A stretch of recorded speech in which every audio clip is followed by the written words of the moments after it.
Hello, I'm Kelsey and welcome to our new place. In my videos, I like to show you some things I've been up to, some books that I don't read. I love to take books out of the library and just let them sit there and flip through chapters here and there and absorb whatever I need to, but I just like having them around mostly. I love gardening and cooking meals from the food I grow. I am very much still practicing my skills in the garden and learning how things grow. It's really exciting and can feel a little frustrating at times, but just have to keep trying. Like with what happened with my onions, a lot of them were okay and we used a ton of them, but a few of them started to sprout and rot in the middle, and I wonder if they were just old or if I didn't cure them for long enough. These boxes of garden goodies from our last garden just made moving feel so much better. We ended up with 3 pumpkins from our 2 plants that we shared with our new neighbors and turned 1 into pumpkin cookies.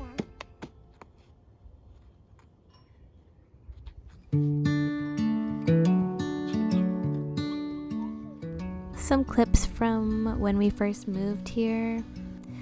We have an apple tree, and that really sold the place for me, honestly.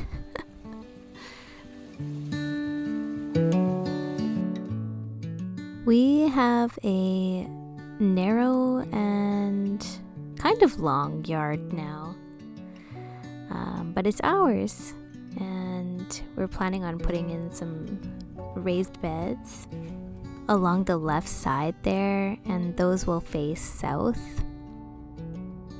Right now there's a big brick pad right in the middle of our yard, and I want to move that seating area closer to our deck. I don't know, it might make sense more when I can show you our progress as we build.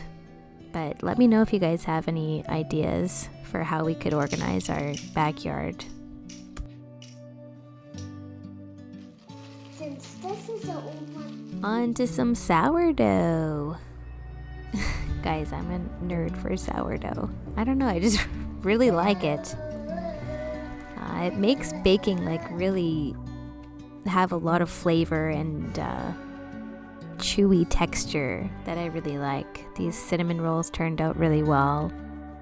These sourdough cookies, super yum.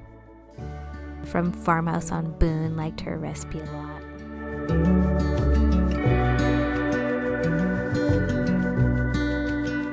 Here I'm just mixing up some whole wheat bread.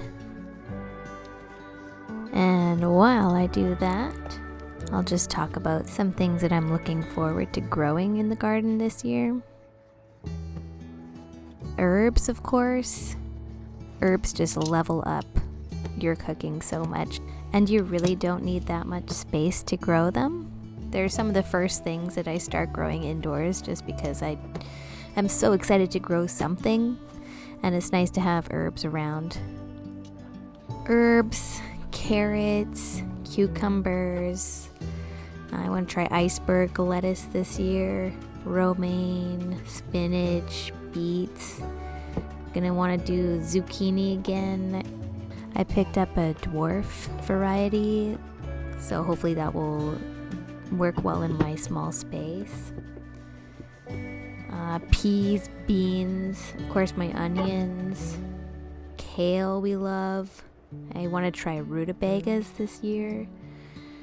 Parsnips I really loved in mashed potatoes last year, so I'll probably grow a few of those.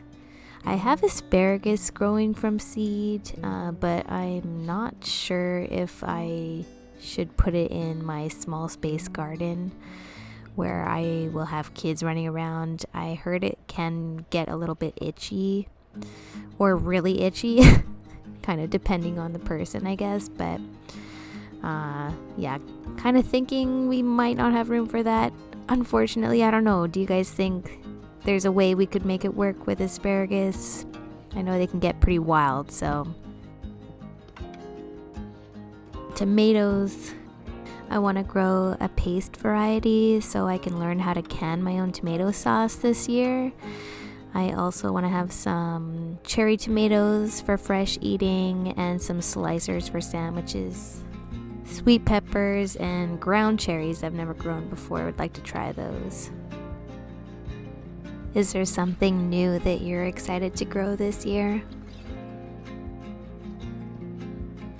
Oh yeah, and brassicas, like cabbage and broccoli.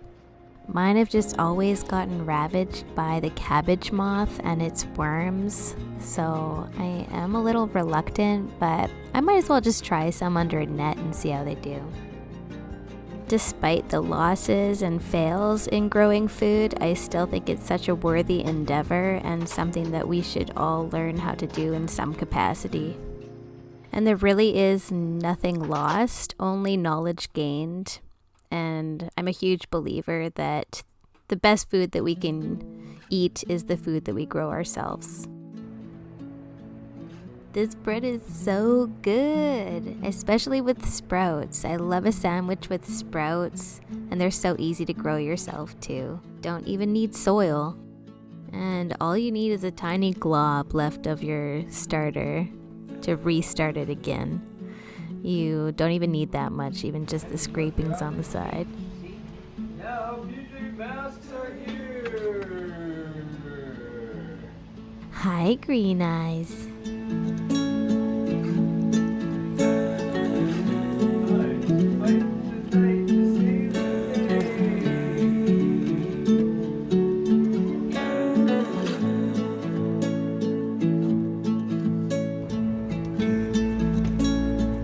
The rest of my red onion seeds from last year didn't even sprout. Only 2 of them sprouted.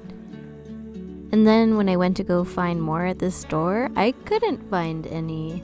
I had to order some from Etsy, and then none of them sprouted either. I'm having trouble with red onions this year, and I love red onions.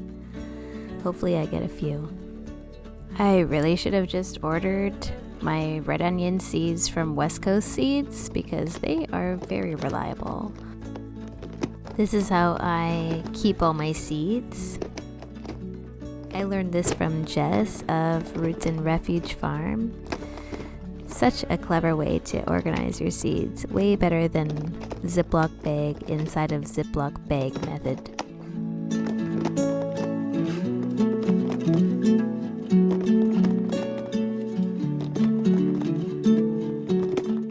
Gardening in Canada in Zone 3, so I referenced the West Coast Seeds growing guide, and one of the things that made me fall even deeper in love with gardening for sure is reading about all the different varieties, things that we can't get in the grocery store and that we can only grow ourselves.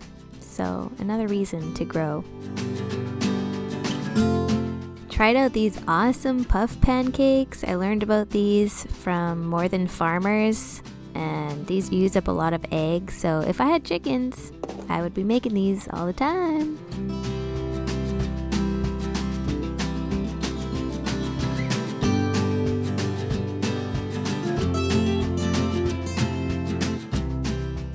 And we had a birthday to celebrate, and the request was cherry cupcakes, so had to fill these cupcakes with cherry pie filling, and that was pretty fun. During the winter, we love to visit our local Botanical Gardens. It's just so nice there and so peaceful, and it smells so good. That good planty air.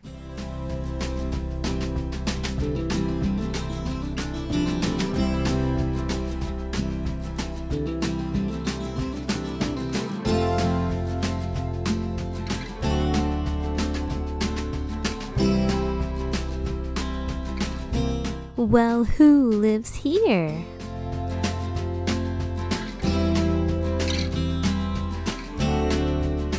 My half cleaned out seed starting trays are full of promise. It feels so good to be out in the sun again. I'll just be standing in my yard with my hands on my hips looking at all the snow melting until I can finally get my hands in the dirt. Here's what our yard is looking like these days, and a shadow of me holding my phone like a true mom.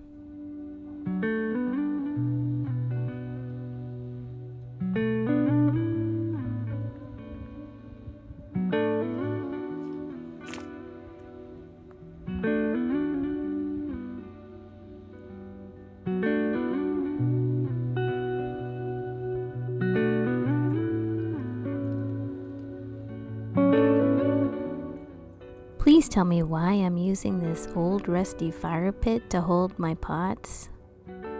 Does anyone know if I have to prune my apple tree at all? I have been doing a little bit of research on how to care for it properly, but I'm not too sure where to start. Maybe you guys can help.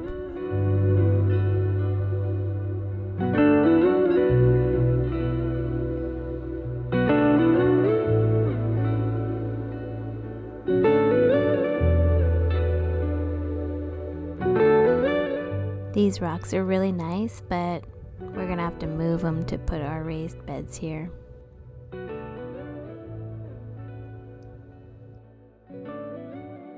A most current look at my starts. There's some thyme, some lettuce, got a lot of holy basil, sage, parsley. And that's it, guys. Thanks for joining me, and I'll see you next time. Bye-bye.